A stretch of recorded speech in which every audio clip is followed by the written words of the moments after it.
കായംകുളത്തെ ജീവകാരുണ്യ പ്രവർത്തകനും ഡിവൈഎഫ്ഐ നേതാവുമായിരുന്ന സിയാദിനെ കൊലപ്പെടുത്തിയ കേസിലെ 1ഉം 2ഉം പ്രതികൾ കുറ്റക്കാരെന്ന് കോടതി.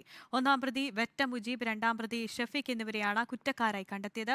3-ാം പ്രതിയായ മുൻ നഗരസഭാ കൌൺസിലറും കോൺഗ്രസ് നേതാവുമായ കാവിൽ നിസാമിനെ വെറുതെ വിട്ടു. 2020 ഓഗസ്റ്റ് 18-നാണ് ഡിവൈഎഫ്ഐ നേതാവായിരുന്ന സിയാദിനെ കായംകുളം MSM സ്കൂളിന് മുന്നിൽ വെച്ച് വെട്ടിക്കൊലപ്പെടുത്തിയത്. രാഷ്ട്രീയ വൈരാഗ്യമാണ് കൊലയ്ക്ക് കാരണമെന്ന് CPIM ആരോപിച്ചിരുന്നു. എന്നാൽ മുൻ വൈരാഗ്യം കൊണ്ടാണ് സിയാദിനെ കൊലപ്പെടുത്തിയത് എന്നായിരുന്നു കുറ്റപത്രത്തിൽ.